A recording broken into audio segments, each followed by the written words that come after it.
ডাকসু নির্বাচনে শিবিরের ভূমিধস জয়, 2 দিনের কর্মসূচি ঘোষণা। ইশতেহারের বাস্তবায়নের ক্ষেত্রে আমাদের ভাইয়েরা বোনেরা সম্মিলিতভাবে কাজ করবেন এবং প্রত্যেকটা মাস ভিত্তিক এক্সিকিউটিভ প্ল্যান করে ওনারা কাজ করবেন।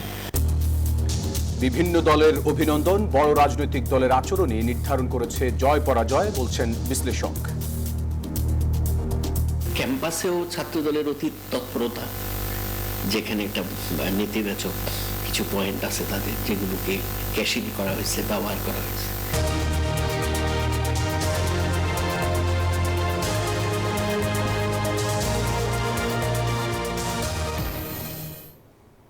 দর্শক দেখছিলেন প্রধান শিরোনাম। এবারে জানাবো অন্যান্য শিরোনাম। জাহাঙ্গীরনগর বিশ্ববিদ্যালয়ের ছাত্র সংসদ নির্বাচন কাল, সব প্রস্তুতি শেষ। 25 পদে লড়ছেন 179 জন। রাকসুতে প্রাথমিক তালিকার প্রার্থী 315। সীমানা পুনর্নির্ধারণের প্রতিবাদে আজও বাগেরহাট ফরিদপুরে বিক্ষোভ। সারা দেশে 42,618টি ভোট কেন্দ্রের খসড়া চূড়ান্ত করল ইসি। মতিঝিলের পূবালী ব্যাংকে শেখ হাসিনার লকার জব্দ করল এনবিআর। জুলাই হত্যা মামলায় সোমবার ট্রাইব্যুনালে নাহিদ ও মান্নার সাক্ষ্য। ঠিকাদারি কাজে ঘুষ লেনদেনের ভিডিও প্রকাশের পর বিআইডব্লিউটিতে দুদকের অভিযান। স্বাস্থ্য খাতে দুর্নীতির গডফাদার মিঠুর বিরুদ্ধে মামলা। নেপালে সাংবিধানিক সংকট, সবকিছু ঢেলে সাজানোর দাবি তরুণদের। প্রধানমন্ত্রীর পদে আসতে পারেন কাঠমান্ডুর মেয়র বালেন্দ্র শাহ।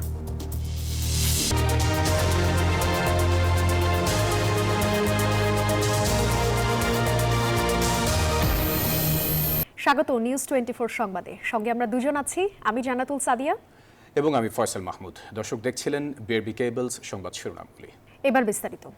ঢাকা বিশ্ববিদ্যালয় কেন্দ্রীয় ছাত্র সংসদ ডাকসু নির্বাচনে ভূমিধস বিজয় পেয়েছেন ইসলামী ছাত্র শিবিরের প্রার্থীরা। ভিপি, জিএস ও এজিএস সহ 15 সম্পাদকীয় পদের 12টিতেই বিপুল ভোটে জয়ী হয়েছেন ছাত্র শিবির সমর্থিত ঐক্যবদ্ধ শিক্ষার্থী জোটের প্রার্থীরা। আর 13টি সদস্য পদের 11টি পেয়েছে এই প্যানেল। সিনেট ভবনে সকালে ডাকসু নির্বাচনের ফল ঘোষণা করে নির্বাচন কমিশন। নানা নাটকীয়তা শেষে ভোট গ্রহণের 16 ঘন্টা পর সকাল 8:30টায় ঘোষণা হয় ডাকসু নির্বাচনের ফলাফল। আর এজন্য সিনেট ভবনে রাতভর অপেক্ষা করেছেন প্রার্থীদের কর্মী সমর্থকরা। ঘোষিত ফলাফলে ভিপি পদে বিপুল ভোটে জয়লাভ করেন ছাত্র শিবির সমর্থিত প্যানেলের প্রার্থী সাদিক কায়েম। 14,042 ভোট পান তিনি। নিকটতম প্রার্থী ছাত্রদলের আবিদুল ইসলাম খান পেয়েছেন 5,708 ভোট। এছাড়া বৈষম্য বিরোধী ছাত্র আন্দোলনের নেতা স্বতন্ত্র প্রার্থী উমামা ফাতেমা পেয়েছেন 3,389 ভোট। যদিও ভোটের পর কারচুপির অভিযোগে ভোট বর্জনের ঘোষণা দিয়েছিলেন আবিদ এবং উমামা। জিএস পদে বিজয়ী ছাত্র শিবিরের ঢাকা বিশ্ববিদ্যালয় শাখার সভাপতি এস এম ফরহাদ পেয়েছেন 10,794 ভোট। নিকটতম প্রতিদ্বন্দ্বী ছিলেন ছাত্রদলের শেখ তানভীর বারী হামিম। এ পদে লড়াইয়ে তৃতীয় হয়েছেন বাংলাদেশ ছাত্র ইউনিয়নের নেতা মেঘমল্লার বসু, পেয়েছেন 4,949 ভোট। এজিএস পদে জয়ী শিবিরের মোহাম্মদ মহিউদ্দিন খান পেয়েছেন 11,722 ভোট। তার নিকটতম প্রতিদ্বন্দ্বী ছাত্রদলের তানভীর হাদি মায়েদ পেয়েছেন মহিউদ্দিন খানের অর্ধেকেরও কম ভোট। ছাত্র শিবিরের প্যানেল থেকে মুক্তিযুদ্ধ ও গণতান্ত্রিক আন্দোলন সম্পাদক হয়েছেন ফাতেমা তাসনিম জুমা। বিজ্ঞান ও প্রযুক্তি সম্পাদক পদে ইকবাল হায়দার, আন্তর্জাতিক সম্পাদক খান জসিম, ছাত্র পরিবহন সম্পাদক আসিফ আব্দুল্লাহ, ক্রীড়া সম্পাদক Arman Hossain, common room, reading room ও ক্যাফেটেরিয়া সম্পাদক উম্মে সালমা, মানবাধিকার ও আইন সম্পাদক সাখাওয়াত জাকারিয়া, স্বাস্থ্য ও পরিবেশ সম্পাদক পদে এম আল মিনহাজ এবং ক্যারিয়ার ডেভেলপমেন্ট সম্পাদক পদে মাজহারুল ইসলাম বিজয়ী হয়েছেন। শিবিরের প্যানেলের বাইরে সমাজসেবা সম্পাদক পদে স্বতন্ত্র প্রার্থী জুবাইর বিন নেসারি, সাহিত্য ও সাংস্কৃতিক সম্পাদক পদে স্বতন্ত্র মুসাদ্দিক আলী ইবনে মোহাম্মদ এবং গবেষণা ও প্রকাশনা সম্পাদক পদে স্বতন্ত্র প্রার্থী সানজিদা আহমেদ তন্নি বিজয়ী হয়েছেন। এছাড়া 13 সদস্য পদের অধিকাংশতেই জয় পেয়েছেন শিবির সমর্থিত প্রার্থীরা। ফল ঘোষণার পর সব দল, মত ও আদর্শের মানুষকে সঙ্গে নিয়ে এগিয়ে যাওয়ার ঘোষণা দেন শিবির নেতারা। ডাকসু নির্বাচনে ঢাকা বিশ্ববিদ্যালয়ের শিক্ষার্থীরা ঐক্যবদ্ধ শিক্ষার্থী জোটের আমাদের প্যানেলের উপর যে আমানত রেখেছে, আমরা সেই আমানতের যথাযথ হক আদায় করবো ইনশাআল্লাহ। শিক্ষার্থীদের যে দায়বদ্ধতা, শিক্ষার্থীদের দায়িত্ব পালন সেটি কীভাবে করবো সেটি আমাদের মধ্যে দিয়ে বই প্রকাশ করানোর মধ্যে দিয়ে সেটি আমাদের ভূমিকা আমরা করতে চাই। শিবির নেতৃবৃন্দ বলেন, ঢাকা বিশ্ববিদ্যালয় ক্যাম্পাসকে তারা পরিণত করতে চান স্বপ্নের ক্যাম্পাসে। শাহ আলী জয়, নিউজ 24, ঢাকা। ডাকসুতে জয়ের পর 2 দিন ব্যাপী দোয়া মাহফিল ও শব্বেদারি পালনের ঘোষণা দিয়েছে ছাত্র শিবির। সংগঠনের কেন্দ্রীয় নেতারা বলেছেন, ইশতেহার বাস্তবায়নের মধ্য দিয়ে ঐক্যবদ্ধ শিক্ষার্থী জোটের বিজয় পূর্ণতা পাবে। এই জোট শিক্ষার্থীদের প্রত্যাশা অনুযায়ী ক্যাম্পাসকে গড়ে তুলবে বলেও আশা প্রকাশ করেছেন তারা। সময়ের তুলনায় ডাকসু নির্বাচনের যে ফলাফল ঘোষণা করা হয়েছে, যে ভোট কাস্টিং হয়েছে, সেটি যথেষ্ট স্বচ্ছতার সাথেই প্রশাসন করার জন্য চেষ্টা করেছে। আমরা যে প্রতিজ্ঞা দিয়েছি, আমরা আশা করি, আমরা এটা লালন করি। শিক্ষার্থীরা যেহেতু আমাদের উপর আস্থা রেখেছে, ইশতেহারে বাস্তবায়নের ক্ষেত্রে আমাদের ভাইয়েরা বোনেরা সম্মিলিতভাবে কাজ করবেন এবং প্রত্যেকটা মাস ভিত্তিক এক্সিকিউটিভ প্ল্যান করে ওনারা কাজ করবেন। আমি এটা প্রত্যাশা করি যে আমাদের এই ইশতেহার এবং অঙ্গীকারগুলো বাস্তবায়নের মধ্য দিয়ে আসলে এই বিজয়টা পূর্ণতা লাভ করবে ইনশাল্লাহ। নানা নাটকীয়তায় ভরা ডাকসু নির্বাচনকে মাইল ফলক হিসেবে দেখছেন সাধারণ শিক্ষার্থীরা। আবার কেউ কেউ একে আরও এক ধাপ এগিয়ে বলছেন প্রত্যাশার প্রতিফলন। তবে বিভিন্ন অভিযোগ তুলে নির্বাচনের ফল প্রত্যাখ্যান করেছেন ছাত্রদলের ভিপি প্রার্থী আবিদ, উমামা ফাতেমা সহ কয়েকজন প্রার্থী। অভিনন্দন আর প্রত্যাখ্যানের নানা মন্তব্যে সয়লাভ সামাজিক যোগাযোগ মাধ্যম। রাতভর দীর্ঘ অপেক্ষার পর ঢাকা বিশ্ববিদ্যালয়ের শিক্ষার্থীদের কাঙ্ক্ষিত রায়। ডাকসু নির্বাচনের প্রধান 3 পদ ভিপি, জিএস ও এজিএস পদে ভূমিধস জয় ছাত্র শিবিরের। তবে বুধবার শান্ত ক্যাম্পাসে সকাল থেকেই ছিল ছাত্র শিবির সমর্থিতদের আনাগোনা, উচ্ছ্বাস। এমন ফলাফলকে প্রত্যাশিত বলছেন সাধারণ শিক্ষার্থীদের অনেকেই। প্রত্যাশিত ছিল, যা সবকিছু পাইছে আলহামদুলিল্লাহ। তাদের প্রতি আস্থা রেখেই তাদেরকে নির্বাচিত করা হয়েছে। তো আমরা এখনো আস্থা রাখতে চাই যে তারা সামনে শিক্ষার্থীদের যে আকাঙ্ক্ষাগুলো এগুলো নিয়ে কাজ করবে। তাদের যে ঐক্যবদ্ধ যে নামটা তারা দিয়েছিল, সেই নামটা বজায় রেখে সব শিক্ষার্থীকে নিয়ে, সবাইকে একসাথে নিয়ে যেন ক্যাম্পাসটা সুন্দর সহাবস্থান বজায় থাকে। ডাকসু নির্বাচনের ফল ঘিরে শুরু হয়েছে মিশ্র প্রতিক্রিয়া। শুরুতে ফল প্রত্যাখ্যান করেন ছাত্রদলের ভিপি প্রার্থী আবিদুল ইসলাম খান। তবে বুধবার বিকেলে ফেসবুক স্ট্যাটাসে লেখেন, আবিদ আপনাদের কখনো ছেড়ে যাবে না। একই প্যানেলের জিএস পদপ্রার্থী শেখ তানভীর বাড়ি হামিম জানিয়েছেন, শিক্ষার্থীরা যদি এটাকেই তাদের রায় বলে মনে করেন, তবে সেই রায়কে তিনি সম্মান জানান। ফেসবুক স্ট্যাটাসে আরেক ভিপি প্রার্থী উমামা ফাতেমাও প্রত্যাখ্যান করেছেন ফলাফলকে। গতকালকে ডাকসু নির্বাচনে যে ভোট কার্ড, এদিকে ডাকসুতে আমার ভোটটি গেল কই অভিযোগ এনে সংবাদ সম্মেলন করেছেন কেন্দ্রীয় সদস্য পদপ্রার্থী সজীব হোসেন। পাশাপাশি নির্বাচন কমিশনের বিরুদ্ধে পক্ষপাতের অভিযোগ করেন আরেক প্রার্থী রাকিব গাজী। দাগানো ব্যালটের বিষয়টা ঢাকা বিশ্ববিদ্যালয়ের ডাকসু নির্বাচনে কিভাবে এই ধরনের ঘটনা আমরা দেখতে পাই। অন্যান্য কেন্দ্রগুলোতে কিন্তু 1 টাকা মিনিমাম ভোট পেয়েছে, 1 টাকা তো মিনিমাম ভোট পেয়েছে। সেই জায়গা থেকে যে আমার ভোটটা গেল, আমার প্রশ্ন এই একটা জায়গায়। সব মিলিয়ে একটি উৎসব মুখর পরিবেশে ভোট গ্রহণের পর বিশৃঙ্খলা ছাড়া ফলাফলকে ইতিবাচক হিসেবে দেখছেন শিক্ষার্থীরা। ক্যাম্পাসে এমন পরিবেশের ধারাবাহিকতা দেখতে চান তারা। তাওহিদুল ইসলাম, নিউজ 24, ঢাকা। ডাকসু নির্বাচনে বিজয়ী এবং নির্বাচনের সঙ্গে সংশ্লিষ্ট সবাইকে আন্তরিক ধন্যবাদ জানিয়েছেন জামায়াতের আমির ডাক্তার শফিকুর রহমান। এক বিবৃতিতে তিনি বলেন, ঢাবিতে উৎসব মুখর ও শান্তিপূর্ণ পরিবেশ নির্বাচন হয়েছে। প্রার্থীরা ভোটে অংশগ্রহণ করে নির্বাচনকে প্রতিদ্বন্দ্বিতাপূর্ণ করেছেন। বিজয়ীরা দলীয় পরিচয়ের ঊর্ধ্বে উঠে শিক্ষার্থীদের প্রতিনিধি হিসেবে দায়িত্ব পালন করবেন বলেও আশাবাদ ব্যক্ত করেন তিনি।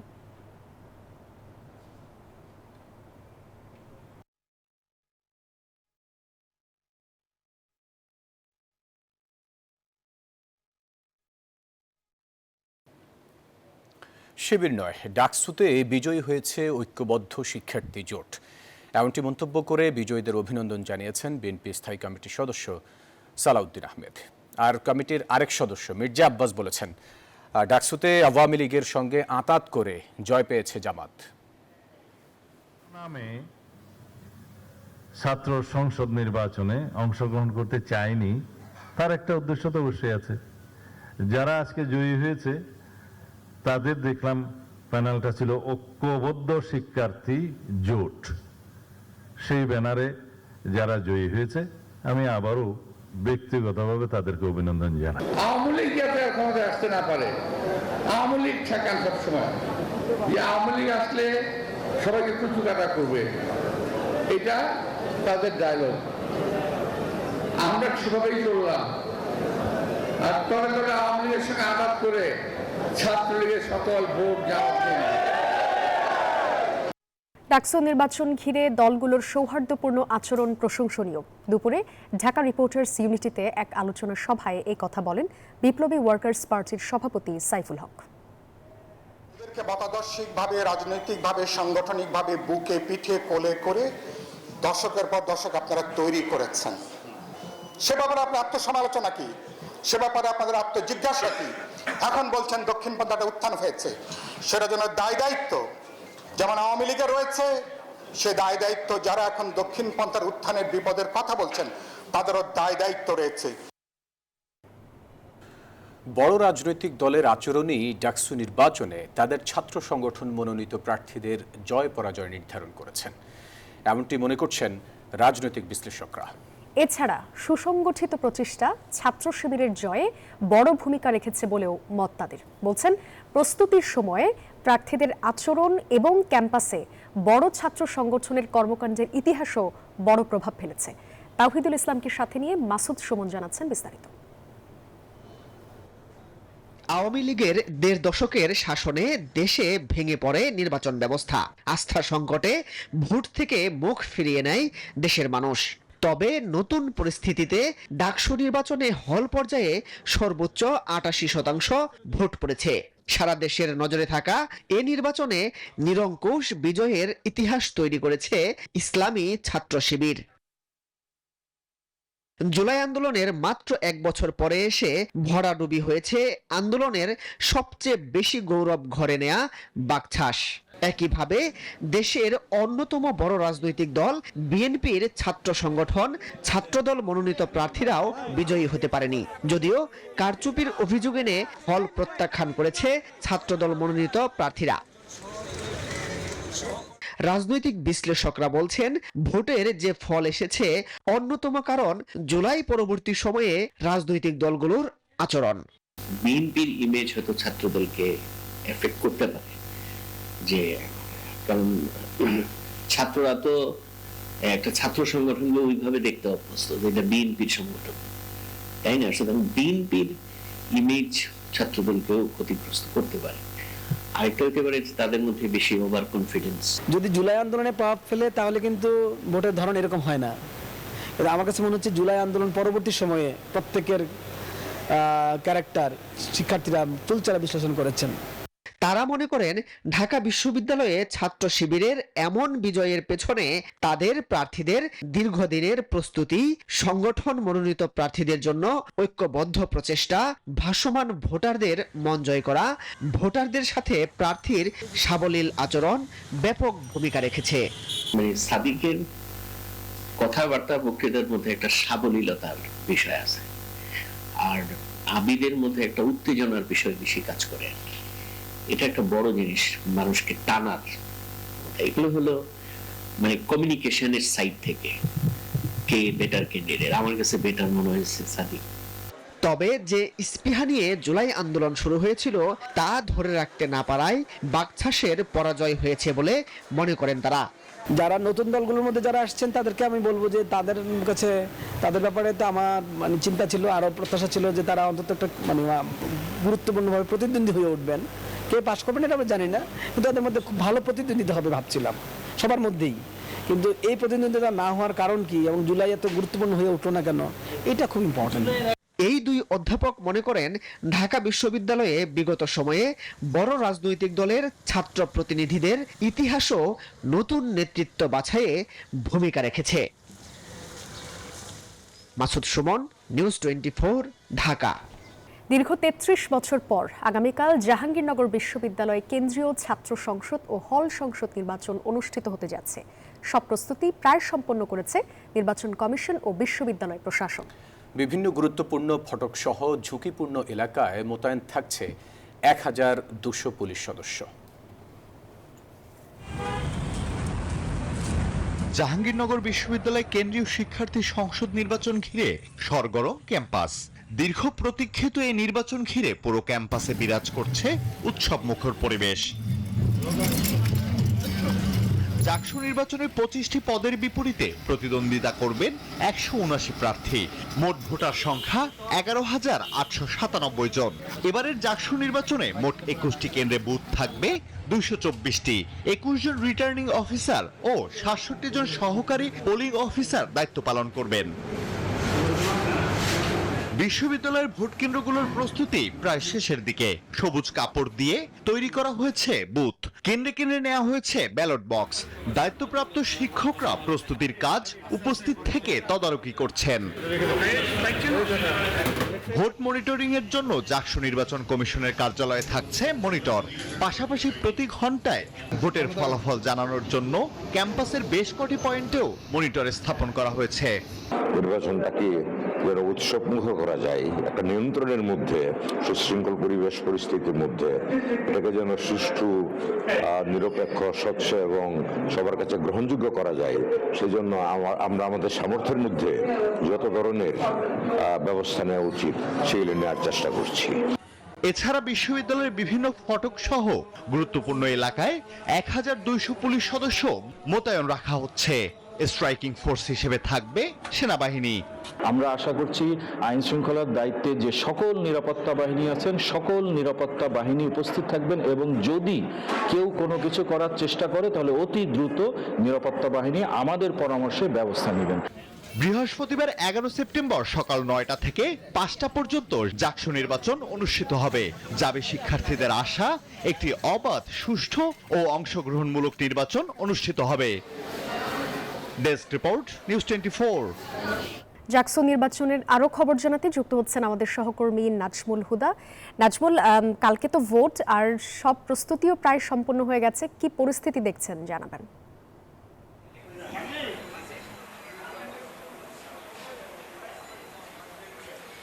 সাদিয়া, আপনাকে ধন্যবাদ। আপনি যেমনটি বলছেন, এই মুহূর্তে রয়েছি জাকসুর যে নির্বাচনের যে কার্যালয়, সেই কার্যালয় রয়েছে এবং আপনারা জানেন যে ঠিক কিছুক্ষণ আগেই কিন্তু যে ভোটার যে সরঞ্জাম সেগুলি কিন্তু 21টি যে আবাসিক হল, সেই আবাসিক হলে পাঠানো হয়েছে। আবাসিক হলগুলোতে কিন্তু যে সরঞ্জামগুলি পাঠানো হয়েছে এবং আপনারা জানেন যে দীর্ঘ 33 বছর পরে জাকসুর নির্বাচন হতে যাচ্ছে।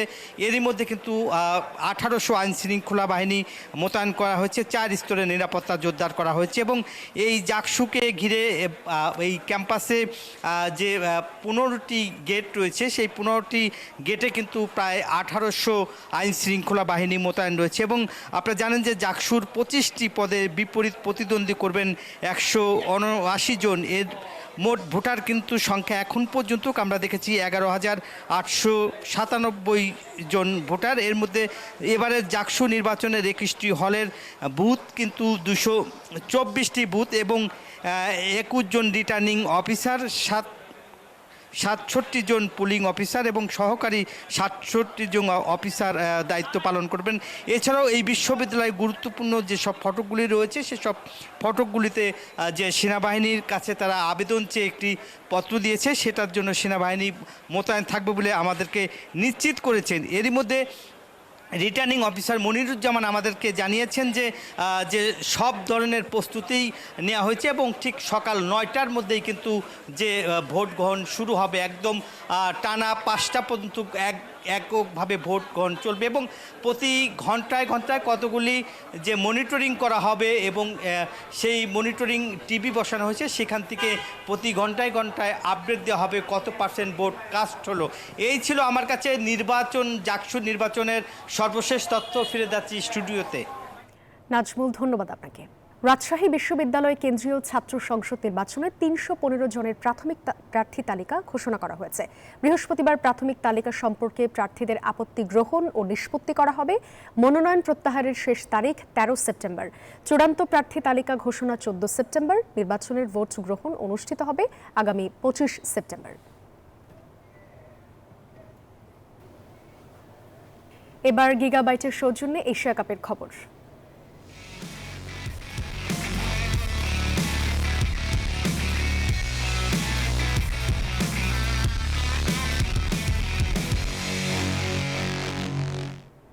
কাল হংকংয়ের বিপক্ষে ম্যাচ দিয়ে এশিয়া কাপ মিশন শুরু করবে বাংলাদেশ।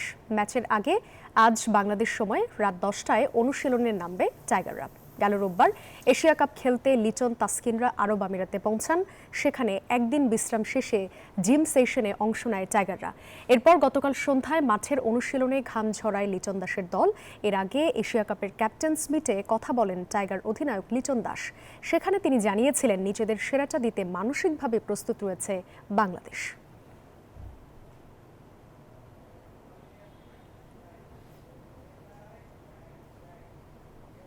এ বিষয়ে বিস্তারিত জানাতে সংযুক্ত আরব আমিরাত থেকে সরাসরি যুক্ত হচ্ছেন সহকর্মী শুভ দেবনাথ।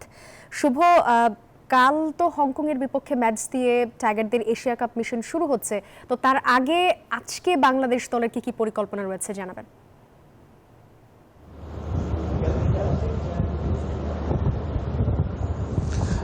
ধন্যবাদ সাদিয়া আপনাকে। বাংলাদেশ দলের পরিকল্পনা বলতে কিছুক্ষণ পরই বাংলাদেশ দল অনুশীলন শুরু করবে এবং রাতে ফ্লাড লাইটের নিচে তারা নিজেদের মানিয়ে নেওয়ার চেষ্টা করবে এবং তার সঙ্গে অবশ্যই তো তাদের মূল লক্ষ্য থাকবে জয়। একাদশ নিয়ে বলে রাখতে হচ্ছে ওপেনিংয়ে কোনো পরিবর্তন আসছে না, তবে একটি জায়গায় একটু আলোচনা হচ্ছে শামীম পাটোয়ারি নাকি সাইফ হাসান কে খেলবে। তবে আমরা অনুশীলন থেকে যতটা বুঝেছি সাইফ হাসানের সুযোগ বেশি রয়েছে, কারণ তিনি বল করলো এবং তিনি সম্প্রতি সময় ভালো পারফরমেন্স রয়েছেন তেমনটি হতে, এবং তার সঙ্গে এ মাঠে কিন্তু বাংলাদেশের পরিসংখ্যান টি-20তে খুব একটি ভালো নয়। এর আগে তারা দুটি ম্যাচ খেলেছিল। 2021 সালে টি-20 বিশ্বকাপ ছিল, একটি প্রতিপক্ষ ছিল ইংল্যান্ড, অপরটি সাউথ আফ্রিকা। সেখানে তারা বড় ব্যবধান হয়েছিল এবং বাংলাদেশের জন্য একটু লজ্জার বিষয় সেটা হচ্ছে এই মাঠে টি-20তে সবচেয়ে সর্বনিম্ন রান পুরুষ দলের মধ্যে সেটি বাংলাদেশে। তবে সেই লক্ষ্য থেকে তো অবশ্যই বাংলাদেশ বেরিয়ে আসতে চাইবে। লিটন দাস জানিয়েছেন গতকাল সংবাদ সম্মেলনে ক্যাপ্টেন স্টকে তিনি শিরোপা জয়ের জন্য এসেছেন, তবে পরিকল্পনা তারা সেভাবে সাজিয়ে রেখেছেন। বাংলাদেশের পুরো দল আত্মবিশ্বাসী হয়ে আছেন। আমরা যখন দেখছিলাম গতকাল তারা অনুসরণ করছিল, সেখানেও কিন্তু তারা একটি অভিযোগই শোনা গেছে, গরমটা নিয়ে তারা আলোচনা করছে। সবকিছু মিলে বাংলাদেশের জন্য একটি সুখের দিন হতে পারে আগামীকাল, এবং যদি তারা উদ্বোধনীটা প্রথম ম্যাচ জিততে পারে তাহলে অবশ্যই শ্রীলঙ্কার বিপক্ষে ম্যাচের আগে কিছুটা নির্ভর থাকবে। সাদিয়া, এই ছিল আবুধাবি থেকে আমার কাছে এখন পর্যন্ত সর্বশেষ। শুভ, ধন্যবাদ আপনাকে। সীমানা পুনর্নির্ধারণ নিয়ে অবরোধ ও বিক্ষোভ হয়েছে বাগেরহাট ও ফরিদপুরে। এসব জায়গায় সব ধরনের যান চলাচল বন্ধ থাকায় ভোগান্তিতে পড়েন সাধারণ মানুষ। এদিকে জাতীয় নির্বাচনের ভোট কেন্দ্রের খসড়া তালিকা প্রকাশ করেছে নির্বাচন কমিশন। ভোটারদের জন্য সারা দেশে ভোট কেন্দ্র রাখা হচ্ছে 42,618টি।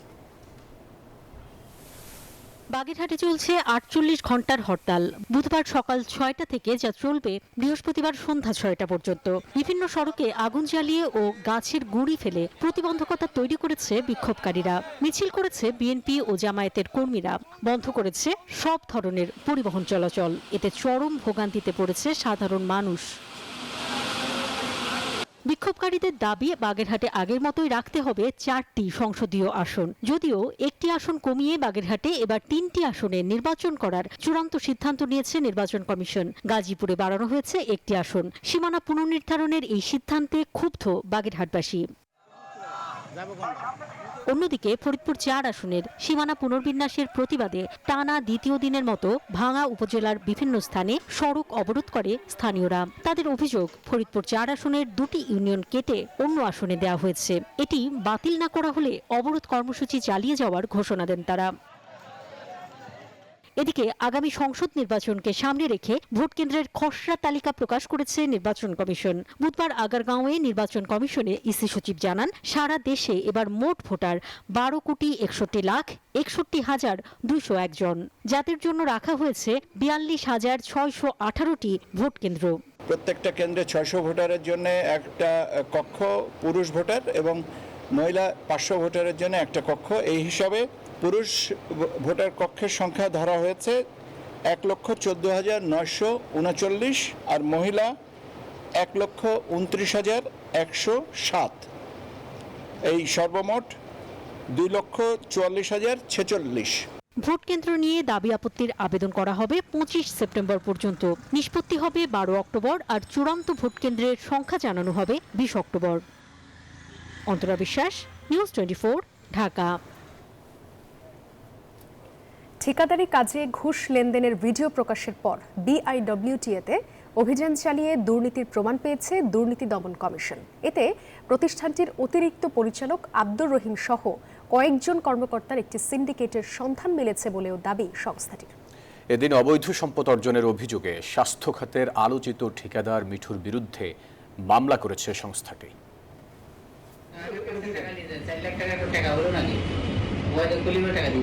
গত জুলাইয়ের ২৭ তারিখ রাজধানীর মতিঝিলে বিআইডব্লিউটিএ কার্যালয়ের অতিরিক্ত পরিচালক আব্দুর রহিমের কক্ষে অর্থ লেনদেনের এই চিত্র আসে দুদকের হাতে।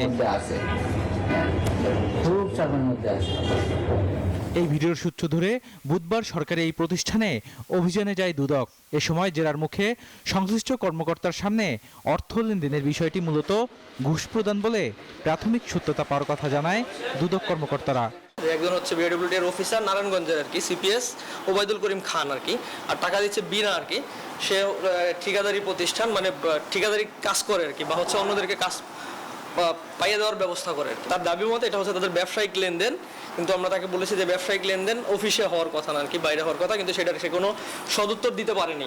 তবে ১৭ কোটি টাকার কাজ পাওয়ার জন্য ২ লাখ টাকা ঘুষ নেওয়ার ওই ভিডিওটি ব্যবসায়িক লেনদেন বলে দাবি করেন অতিরিক্ত পরিচালক আব্দুর রহিম। আমি তো অফিসের কাজে ব্যস্ততা ছিলাম, অনেক ঠিকাদার অনেক সময় ঢুকে পড়ে, এবারে অগোছরে হয়তো তারা করে ফেলছে আর কি। না এ বিষয়ে আমার কোনো সংশ্লিষ্ট নয়। এদিন প্রায় ৭৬ কোটি টাকার অবৈধ সম্পদ অর্জনের অভিযোগে স্বাস্থ্য খাতের আলোচিত ঠিকাদার মোতাজ্জেরুল ইসলাম মিঠুর বিরুদ্ধে মামলা করেছে দুদক। অসাধু উপায়ে জ্ঞাত আয়ের উৎসের সাথে অসঙ্গতিপূর্ণ ৭৫ কোটি ৮০ লক্ষ টাকারও বেশি মূল্যের স্থাবর অস্থাবর সম্পদ অনুসন্ধানকালে প্রমাণিত হয়েছে। এছাড়া এস আলম গ্রুপের চেয়ারম্যান সাইফুল আলম, শিকদার গ্রুপের রণহক শিকদার সহ ২৬ জনের বিরুদ্ধে ঋণের নামে ১৫০ কোটি টাকা আত্মসাতের অভিযোগে আরও একটি মামলা করেছে সংস্থাটি। বদরুল আলম শাওন, নিউজ 24, ঢাকা। জুলাই আগস্টের হত্যা মামলায় সাংবাদিক মাহমুদুর রহমান ও এনসিপির আহ্বায়ক নাহিদ ইসলাম সোমবার সাক্ষ্য দেবেন বলে জানিয়েছে প্রসিকিউশন। প্রধানমন্ত্রী শেখ হাসিনা ও সাবেক স্বরাষ্ট্রমন্ত্রী আসাদুজ্জামান খান কামাল সহ ৩ জনের বিরুদ্ধে চলা মামলায় সাক্ষ্য দেবেন তারা। মঙ্গলবার ১৫তম দিনের সাক্ষ্য গ্রহণের কথা থাকলেও পরে অনুষ্ঠিত হয়নি। এ পর্যন্ত ট্রাইব্যুনালে যেসব সাক্ষীরা সাক্ষ্য দিয়েছেন তাদের বর্ণনাতে শেখ হাসিনা সহ আসামিদের বিরুদ্ধে অপরাধ প্রমাণিত হয়েছে দাবি প্রসিকিউশনের।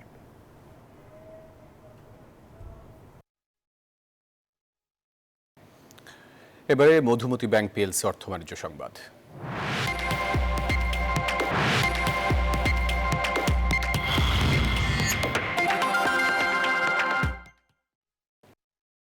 মতিঝিলের পূবালী ব্যাংকের কর্পোরেট শাখায় অভিযান চালিয়ে সাবেক প্রধানমন্ত্রী শেখ হাসিনার লকার জব্দ করেছে এনবিআর এর গোয়েন্দা সেল সিআইসি। গোয়েন্দা তথ্যের ভিত্তিতে বুধবার সকালে অভিযান চালায় তারা। এ সময় ১২৮ নম্বর লকার জব্দ করে গোয়েন্দা সেল। লকারের ২টি চাবি শেখ হাসিনার কাছে রয়েছে। এছাড়া ব্যাংকটিতে ১২ ও ১৪ লাখ টাকা ২টি এফডি পাওয়া গেছে। সিআইসির মহাপরিচালক আহসান হাবিব এই তথ্য নিশ্চিত করেন। এর আগে ক্ষমতাচ্যুত প্রধানমন্ত্রীর ব্যাংক হিসাব ও লকারের হদিস জানতে ৬৫ ব্যাংকে চিঠি দেয় জাতীয় রাজস্ব বোর্ডের কেন্দ্রীয় গোয়েন্দা সেল।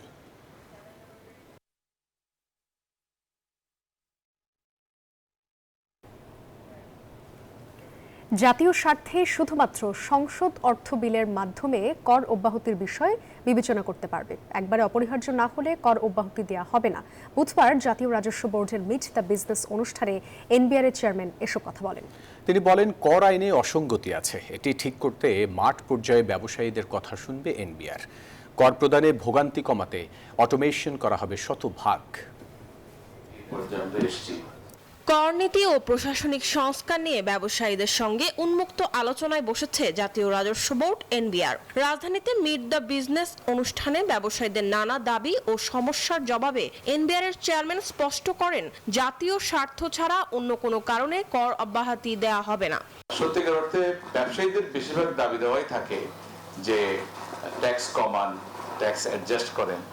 এটাও বুঝতে হবে এখন কিন্তু আমরা বাজেট সিজনে নাই, এখন আমরা মাঠের প্রবলেম আসলে শুনতে চাই। তিনি বলেন, সংবিধান অনুযায়ী শুধুমাত্র সংসদই অর্থ বিলের মাধ্যমে কর অব্যাহতির বিষয়টি অনুমোদন করতে পারবে। ফলে একান্ত প্রয়োজন ছাড়া কোনো খাতকে বিশেষ সুবিধা দেওয়ার সুযোগ নেই।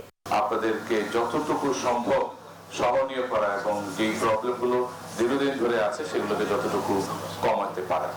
ব্যবসায়ীরা বলেন, কর প্রশাসনের স্বচ্ছতা বাড়লে এবং অনিয়ম কমলে উদ্যোক্তারা কর প্রদানে আরো উৎসাহিত হবেন। এতে বিনিয়োগ ও কর্মসংস্থান বাড়বে। করের টাকা সঠিক ব্যবহার হলে মানুষ কর দিতে উদ্বুদ্ধ হবে বলেও মনে করেন তারা। কি কি বাধাগুলি রয়েছে, রেভিনিউ সরকার কালেকশন করতে চায়, আমরাও রেভিনিউ দিতে চাই, ব্যবসায়ীদের সেই সদিচ্ছা আছে। স্ট্র্যাটেজিগুলো ডিভাইস হোক, তাহলে দেশের উন্নয়ন হবে, আমাদের উন্নয়ন হবে। এছাড়া কর আইনের যে অসঙ্গতি আছে তা অটোমেশন প্রক্রিয়া সম্পন্ন হলে ব্যবসায়ী ও করদাতাদের আস্থা বাড়াবে বলে মনে করছে জাতীয় রাজস্ব বোর্ড। এই অটোমেশন প্রজেক্টে আমরা আলাদা করে উদ্যোগ নিচ্ছি, বিশেষ করে ইনভয়েসিং একটা আমাদের প্রোগ্রাম আছে, ওটা যদি করতে পারি তাহলে আমাদের টপ লেভেলে, বিশেষ করে ম্যানুফ্যাকচারিং লেভেলে আমাদের ট্রানজ্যাকশনগুলো আমরা ঠিকমতো করতে পারি। মরিয়ম আজিজ মৌরিন, নিউজ 24, ঢাকা। রাজধানীর মোহাম্মদপুরে ছিনতাইকারী সন্দেহে আলাদা দুটি গণপিটুনির ঘটনায় 2 তরুণ নিহত হয়েছেন। এ ঘটনায় আহত হয়েছেন আরও 2 জন। বুধবার ভোরে 2 দফায় এসব ঘটনা ঘটে। নিহত 2 জন হলেন সুজন ওরফে বাবুল ও হানিফ। পুলিশ জানায় নিহত 2 জন সক্রিয় ছিনতাইকারী এবং তাদের বিরুদ্ধে মোহাম্মদপুর থানায় একাধিক ছিনতাই মামলা রয়েছে। একই ঘটনায় আহত আরও 2 জনও চিহ্নিত ছিনতাইকারী দলের সদস্য। বুধবার বিকেলে 2 জনের মরদেহ ময়নাতদন্তের জন্য শহীদ সোহরাওয়ার্দী মেডিকেল কলেজ হাসপাতালের মর্গে পাঠানো হয়েছে বলে জানিয়েছে পুলিশ।